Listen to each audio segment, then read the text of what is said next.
আসসালামু আলাইকুম everyone, welcome back again guys. আজকে লাভবার্ড অ্যাসোসিয়েশন অফ বাংলাদেশ পক্ষ থেকে আমি মোহাম্মদ আনাস।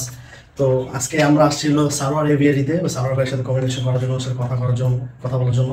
তো সারোয়ার ভাই, কিছুদিন আগে তো আমাদের একটা লাভবার্ডের এক্সিবিশন গেল আলহামদুলিল্লাহ, তারপর আমাদের একটা ভালো পিকনিক গেল, এখন আলহামদুলিল্লাহ আমাদের ফটো কনটেস্ট চলতেছে।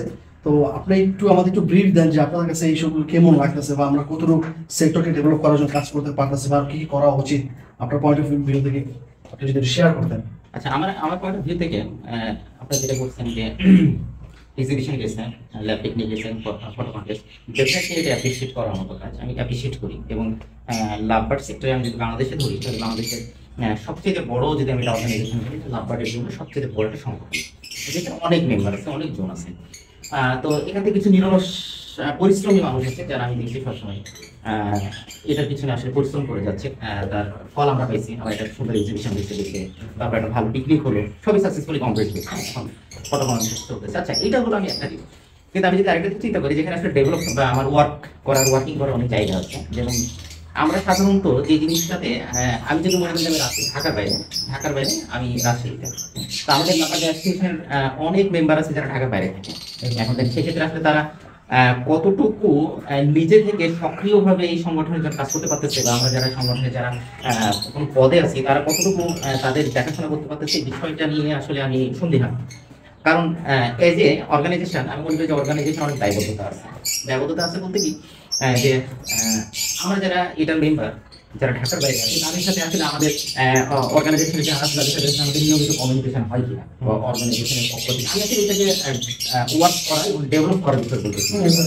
যে আমি যেরকম যে আমাকে এখন পর্যন্ত সেক্রেটারি বা প্রেসিডেন্ট যারা আছে, যারা আসলে পদে আছে, সবাই তো পদে থাকে একটা জায়গায় যে পদগুলো আছে, যে পদগুলো যারা হোল্ড করতেছে, তারা আসলে কতটুকু খোঁজ নিয়েছে। তারা ভাই আপনি যে আপনার ব্রিডিং সিরিজ শুরু হলো, তার ভিতরে যখন আমাকে ফর্ম পূরণ করে দিচ্ছিলেন, এখানে যে আপনি মেনশন করছেন আপনি 30 টা নাম্বার, ঠিক আছে, কোন এক ভাই ফর্ম পূরণ করেছে, এবার রংপুর থাকে বা দিনাজপুর থাকে বা যশোর থাকে, বরিশাল থাকে, উনি 5 পেয়ার পূরণ করে দিচ্ছে। তাহলে আসলে এইটার অবস্থা কি, বর্তমানে বাকিগুলো আছে কিনা, ঠিকঠাক আছে কিনা, আপনি এটার জন্য ব্রিডিং কোর্সের কোন প্রিপারেশন নিচ্ছেন কিনা, যদি সিজন চলে আসে, সিজন চলতেছে আপনি করছেন কিনা, বা নিউট্রিশন নিয়ে কোনো প্রবলেম ফেস করতেছেন কিনা, আপনি ঠিকভাবে পেয়ার আপ করতে পেরেছেন কিনা, আমাদের লাভবার্ড অর্গানাইজেশনের পক্ষ থেকে আমরা কোনো সহযোগিতা করতে পারি কিনা আপনাকে।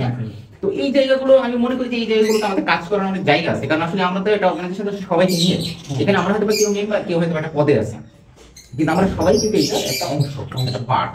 আর যেহেতু আমরা লাভবার্ড নিয়ে কাজ করি, আমাদের প্রত্যেকটা প্রোগ্রাম যেগুলো হয়েছে বা সামনে যেগুলো হবে, প্রত্যেকটা জিনিস লাভবার্ডকে কেন্দ্র করেই কিন্তু তাই। কারণ আমি যদি আজকে আমার কাছে লাভবার্ড না থাকে, তাহলে কিন্তু আসলে লাভবার্ড অর্গানাইজেশন আমার থাকার কোনো ভ্যালু নেই, এখানে আমি কোনো ভ্যালু ক্রিয়েট করতে পারবো না।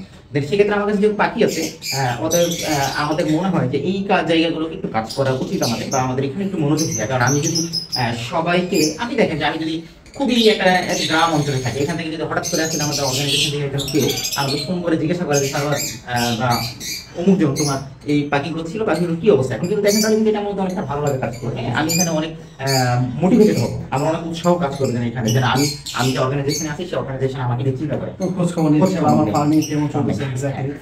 এটা আমি মনে করেন স্যার অনেক ইম্পর্টেন্ট কিছু ডিসকাস শেয়ার করেন আলহামদুলিল্লাহ। আমরা আর কিছু বিভাগের সাথে কমিউনিকেশন করবো, বা তাদের সাথে দেখা করবো যে তারা ল্যাবের পক্ষ থেকে কি কি চাচ্ছে, বা ল্যাবের তাদের জন্য কি কি করতে পারে। অ্যাজ এ লাভবার্ড প্রমোটার হিসেবে আমরা কতটা ডেভেলপ বা ইমপ্রুভ করতে পারি। কারণ যেহেতু মনে করেন লাভবার্ড ইন্ডাস্ট্রির ভিতরে সবচেয়ে বড় সংগঠন আমাদের লাভবার্ড অ্যাসোসিয়েশন অফ বাংলাদেশ। তো আমাদের কিছু দায়িত্ববোধ আছে যে কীভাবে এই সেক্টরটা আরো ডেভেলপ করা যায়, কীভাবে আরো গেট টুগেদার আরো ইমপ্রুভ করা যায়। কারণ লাভবার্ড কিন্তু একটা শখের জিনিস, মজার জিনিস। এখানে যত বেশি গেট টুগেদার হবে, তত বেশি আমাদের লাভবার্ড ইন্ডাস্ট্রি প্রমোট হবে। তো এখান থেকে অনেক কিছু শেখার আছে, কারণ সবার এক্সপিরিয়েন্স একরকম না, সবার মেনটেন্স একরকম না, সবাই মানে হবিটাকে ওইভাবে মেনটেন করতেছে, কিছু মানুষ মেনটেন করতে পারতেছে না, কিছু থিওরি মেনটেন সব কিছু ডিফারেন্ট। তো এখান থেকে যখন কিছু গেট টুগেদার হয়, তখন আমরা অনেক কিছু শিখতে পারি, জানতে পারি। তো আমি মনে করি গেট টুগেদার বিষয় অনেক বেশি ইম্পর্টেন্ট লাভবার্ড ইন্ডাস্ট্রির ভিতরে। তো সাধারণ ভাইকে থ্যাংক ইউ সো মাচ ভাই এত কিছু ডিটেলস আমাদের শেয়ার করার জন্য। তো দেখা হবে আরেকটা ভিডিওতে ইনশাআল্লাহ। তো আজকে ভিডিও পর্যন্তই, আল্লাহ হাফেজ। আল্লাহ হাফেজ।